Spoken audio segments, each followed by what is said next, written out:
Today, we're looking at the global race for artificial intelligence. But we're not just talking about who can build the best models. We're talking about who owns them. Welcome to the global AI patent race. You know, artificial intelligence can feel pretty intangible, right? It's just software. But behind the curtain, what's really happening is one of the most aggressive patent races in the history of technology. It's a land grab for the legal rights to the building blocks of AI itself. So why does this matter so much? Well, this isn't just about giving inventors credit. It's really about something much bigger. It's about control. And when we say patenting AI, we're not talking about some vague idea. We're talking about very specific, ownable things. Things like the core algorithms, unique training techniques, new ways to optimize models, and even the systems that integrate AI with hardware. Each one of these is a piece of property that can be legally owned.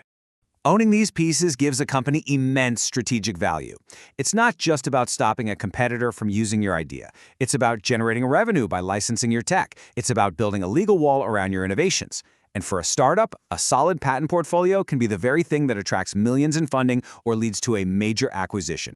All of this really reframes what an AI patent is. It's not just a legal document anymore. It's a strategic asset.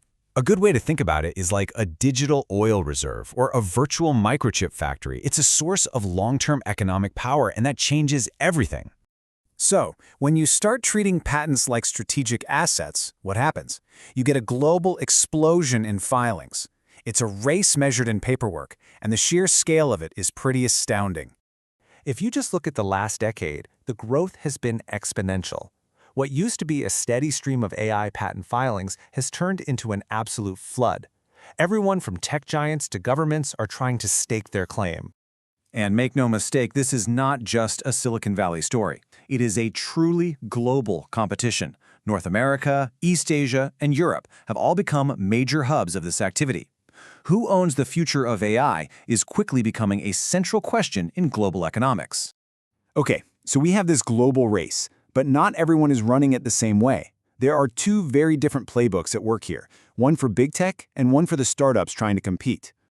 The large companies are playing the long game. They focus on broad, foundational patents, building up these massive, defensive portfolios designed to control entire ecosystems. Startups, though, they have to be more nimble. They file much narrower patents on very specific, niche techniques. Their goal often isn't to control the market, but to attract an investor or get acquired by one of the big players. This creates a really interesting power dynamic. So the obvious question is, what are the real-world consequences? How does this all actually play out in the market? Well, it means that patents have basically become a form of currency in the tech world. They are powerful negotiation tools. The strength of your patent portfolio can literally determine whether you get acquired, whether you have to pay to use someone else's technology, or whether you get locked out of the market entirely. And this brings us to a final very complicated layer in all of this, the legal gray zone.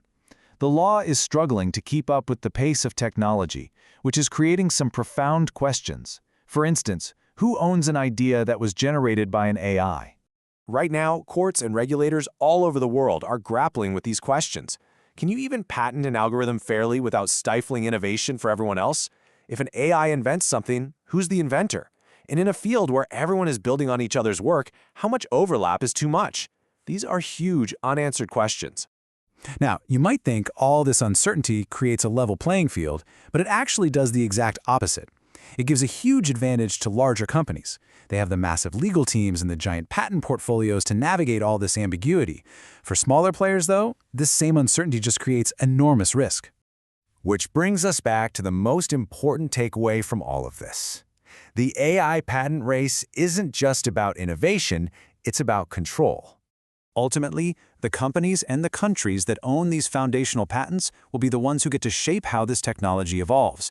They will get to decide who can access it and who has to pay for the privilege. But this landscape isn't set in stone. The entire race could be reshaped by new AI regulations that are on the horizon. And that's exactly what we'll be examining next time. Thanks for joining.